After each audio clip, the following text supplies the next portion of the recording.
دور حاضر میں بہت سارے فتنے ہیں۔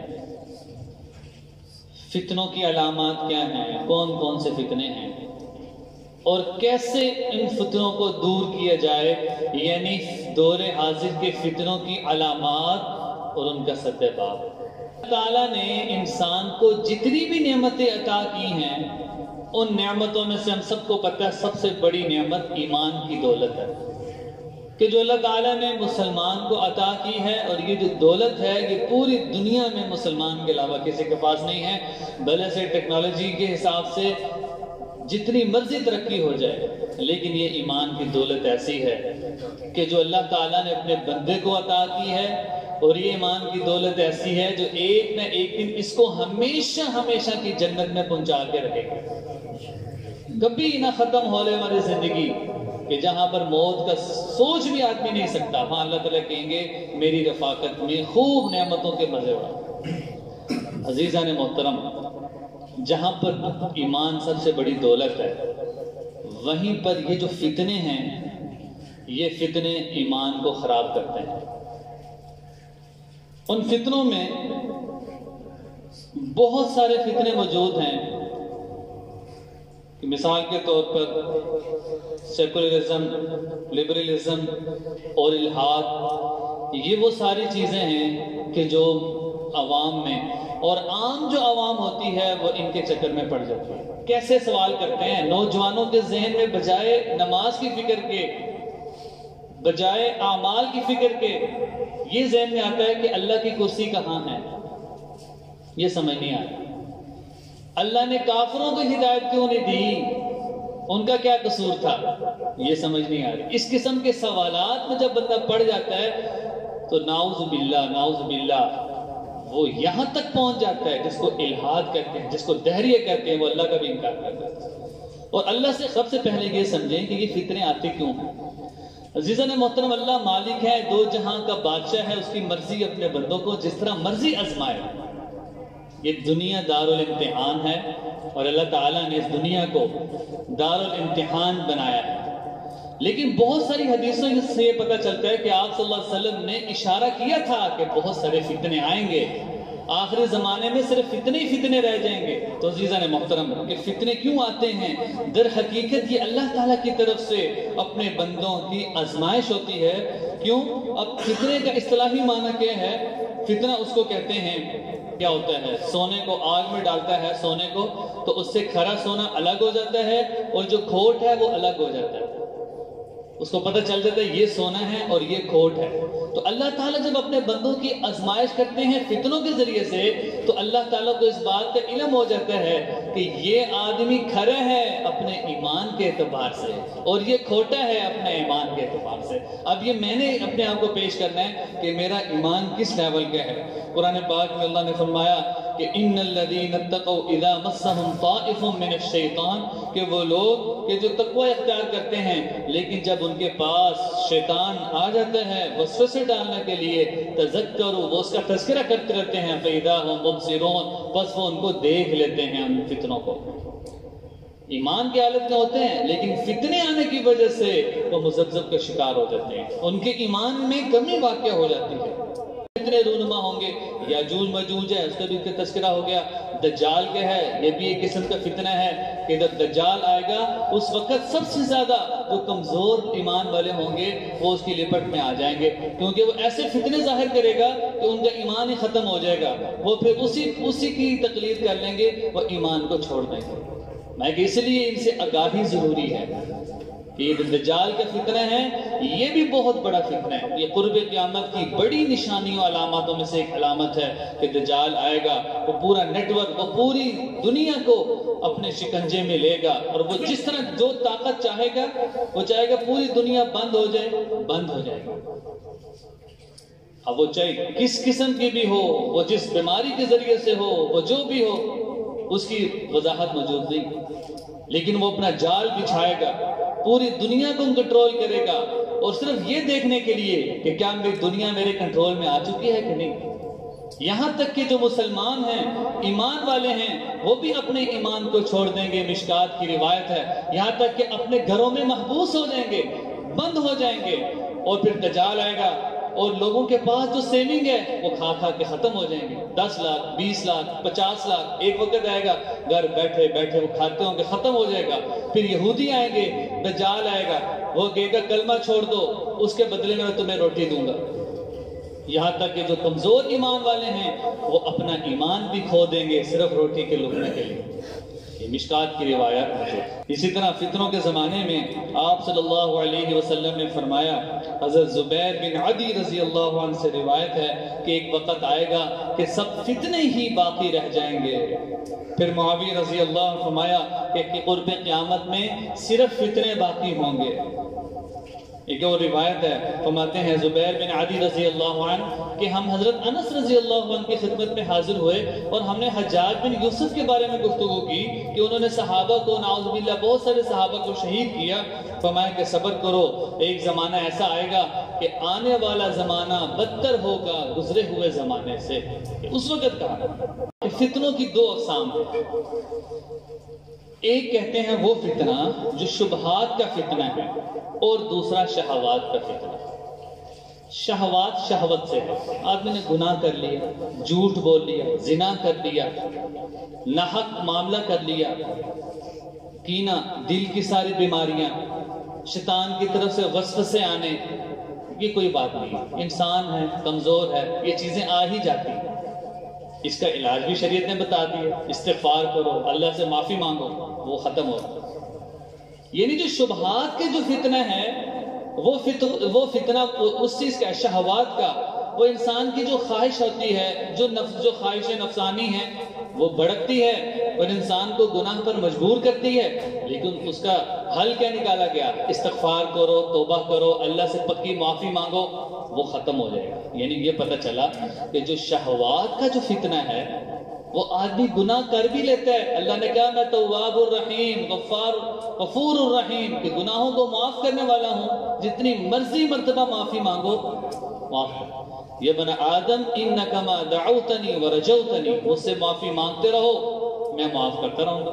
لو بلغت ذنوبک عنان السماء ثم استغفرتنی, اگر تمہارے گناہ سمندر کی جھاگ کے برابر بھی ہوں, تم مستغفرتنی, ایک مرتبہ مجھ سے معافی مانگو, میں سب گناہ پچھلے معاف کروں گا. بھول جائے, انسان بھی بھول جائے, اللہ نے کہا میں بھی سب صاف کروں گا. لیکن عزیزان محترم, دوسری جو قسم ہے وہ ہے شبہات کا فتنہ. شبہ کہتے ہیں ذہن میں کسی خیال کا آنا. اس کا کیا مطلب ہے؟ یہ وہ ایسے فتنے ہیں کہ جو انسان کے ذہن میں آ جاتے ہیں. وہ سب سے پہلے اللہ تعالیٰ کی ذات کے بارے میں, کیا ثم استوى علی العرش, اللہ تعالیٰ عرش پر مستوی ہو گئے. اب یہ سوچتا جا رہا ہے اللہ تعالیٰ عرش پر کیسے بیٹھ کے, کیا اللہ کا وجود ہے, اللہ کی کرسی کہاں ہے, اللہ سے پہلے کون تھا دنیا میں. یہ وہ فتنے ہیں کہ جب انسان کے دماغ میں ہی آتے ہیں تو ہمارے کہ وہ ایمان تک چھوڑ دیتا ہے. ہمارا کام نہیں ہے, اللہ نے ہماری جو عقل بنائی ہے وہ اس سطح کی بنائی ہے کہ ہم آگے کچھ سوچ ہی نہیں سکتے. کوئی جتنا مرضی طاقت زور لگا لے کہ میں نے یہ سوچنا ہے, ایسی بات نہیں. پھر اسی طرح فرمایا تقدیر پر دہریت کا فتنہ ہے, وہ اللہ کا انکار کر دیتے ہیں. اور تقدیر پر شبہات کہ اللہ تعالیٰ نے اس کائنات کو پیدا کرنے سے 50,000 سال پہلے لکھ دیا کہ آپ نے آج کیا کرنا تھا. اس پر سوال, یہ کیسے ہو سکتا ہے, یہ اللہ نے کیسے لکھ دیا. اب یاد رکھیے, اب وضاحتاً پڑھتے ہیں کہ فتنہ شبہات کی اقسام کے. یہ جو ہم نے کہا نا کہ یہ جو فتنہ شبہات ہے کہ آدمی کے ذہن میں شبہ آتا ہے, اس کی وہ کیا صورتیں ہیں. سب سے پہلی چیز ہے الحاد, لبرلزم.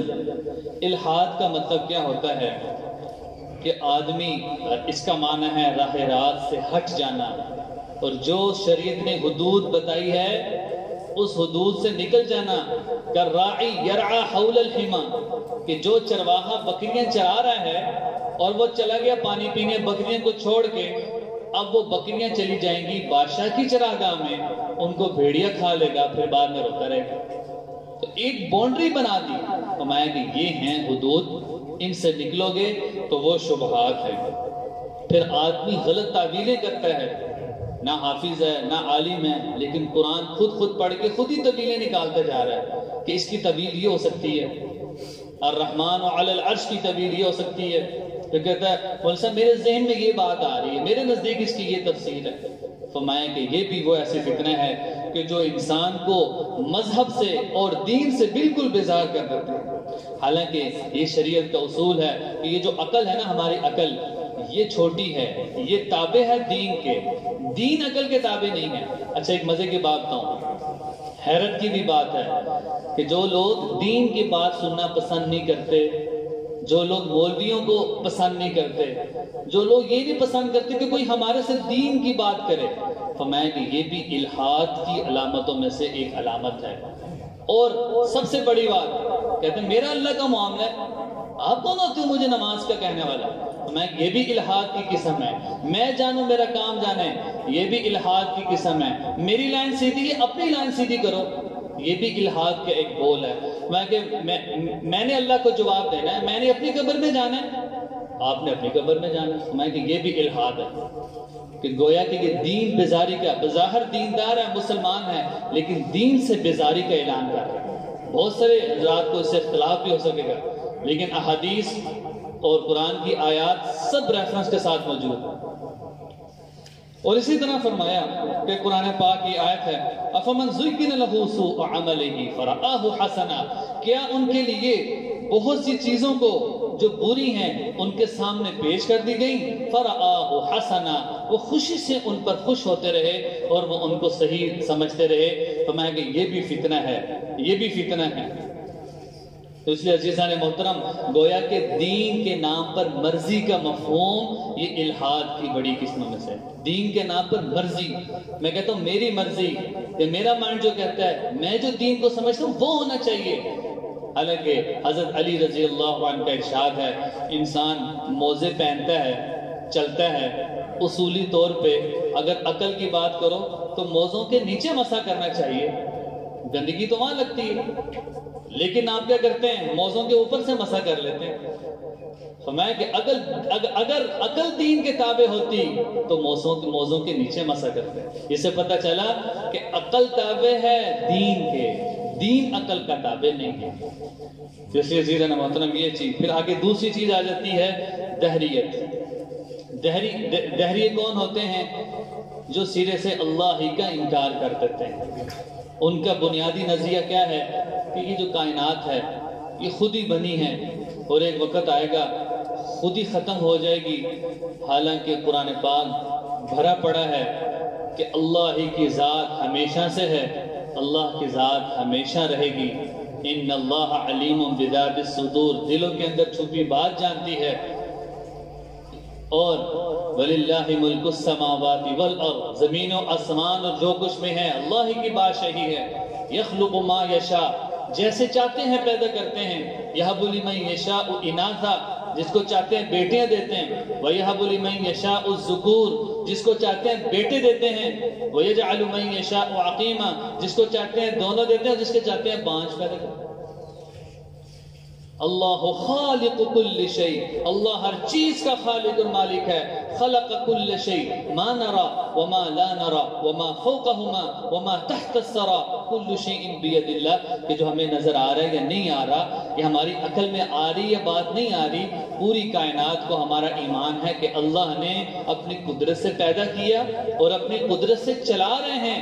لیکن عزیزان محترم، جب دنیا کو دیکھے گا اور دنیا کے معاملے میں سوچے گا تو فرمایا کہ اس کا ذہن جائے گا دہریت کی طرف. امام ابو حنیفہ رحمہ اللہ کا ایک مرتبہ دہریوں کے ساتھ مناظرہ ہوا، اس سے یاد آ کہ مختصر عرض کرتا ہوں. ایک وقت مقرر ہوا، اللہ کو مانتے نہیں تھے، انہوں نے کہا وہ ہمارے ساتھ دلائل کے ساتھ ثابت کرو. اب ایک وقت مقرر تھا، اب جتنے بھی وہ دہری ہیں وہ سب موجود تھے، انتظار کر رہے ہیں امام ابو حنیفہ رحمہ اللہ کا وہ آئیں گے اور ان کے ساتھ مناظرہ کریں گے. 5 6 7 10 گھنٹے گزر گئے. اس کے بعد امام ابو حنیفہ رحمہ اللہ تشریف لائے. وہ سمجھتے رہے کہ ہار گئے، بس اب آئیں گے نہیں. تشریف لائے، کہا کہ آپ وقت مقررہ پر نہیں آئے. کہنے لگے یہ راستے میں دریا پڑتا تھا، میں یہاں آیا تو میرے پاس کوئی کشتی نہیں تھی. میں نے دیکھا کہ ایک درخت ہے، وہ میرے سامنے ہی ایسے کٹتا گیا، اچانک کٹتا گیا یہاں تک کہ مجھے میرے دیکھتے ہی دیکھتے وہ کشتی بن گئے اور میرے دیکھتے ہی دیکھتے وہ دریا میں آ گیا، اور جب وہ کشتی دریا میں آئی تو اتنا تو ٹائم لگ ہی گیا، میں پھر بیٹھ کے آپ کے پاس آؤں تو یہ کیا بات ہے، عقل میں نہیں آتی، یہ تو ایسی بات کر رہے ہو، ہوائی بات کر رہے ہو، یہ بات عقل میں نہیں آتی۔ انہوں نے کہا بس یہی میری جیت ہے، میں یہ سمجھانا چاہتا ہوں کہ جب ایک کشتی خود نہیں بن سکتی، اس کو بنانا پڑتا ہے، محنت کرنی پڑتی ہے، تو پوری کائنات کے نظام میں خود بخود کیسے بن گیا؟ انہوں نے کہا یہی میری جیت ہے کہ اگر تمہاری عقل میں یہ بات نہیں آ رہی تو یہ بات سمجھ لو کہ جب ایک چیز خود نہیں بن سکتی تو پوری کائنات کو ایک طاقت اور ایک مالک اور اس کا بادشاہ ہے جو اس پوری کائنات کو چلا رہا ہے۔ یہ ہے دہریت کے بارے میں کہ اللہ نے قرآن پاک میں واضح فرمایا افی اللہ شک فاطر السماوات، کہ یہ لوگ شک میں پڑے ہوئے ہیں کہ زمین و آسمان کو اللہ نے پیدا کیا۔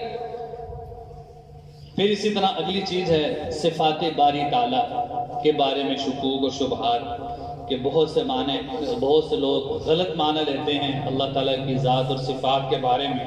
فَأَمَّا الَّذِينَ فِي قُلُوبِهِمْ زَيْغٌ، کہ اللہ نے جن کے دلوں میں زنگ لگا دیا، فَيَتَّبِعُونَ مَا تَشَابَهَ، تو وہ ان کی پیروی کرتے ہیں جو مشابہات ہیں، وہ بجائے اعمال کرنے کے، نماز پڑھنے کے، روزے رکھنے کے، وہ ان چیزوں میں پڑے ہوئے ہیں کہ جی ہمیں یہ بتاؤ یہ بتاؤ۔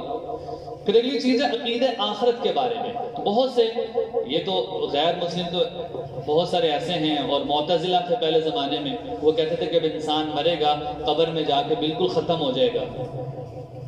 تو اس کی مثال قرآن پاک میں سورۃ یاسین میں ہم پڑھتے ہیں اولم یر الانسان انا خلقناہ من نطفۃ فاذا هو خصیم مبین۔ ایک یہودی آیا، ہاتھ میں ہڈیاں پکڑی ہوئی تھی رسول اللہ صلی اللہ علیہ وسلم کی بارگاہ میں، یا رسول اللہ یہ دیکھیں میرے ہاتھ میں ہڈی ہے، آپ کہتے ہیں کہ اللہ تعالیٰ انسان کو دوبارہ پیدا کریں گے، یہ ہڈی بھی بلا دوبارہ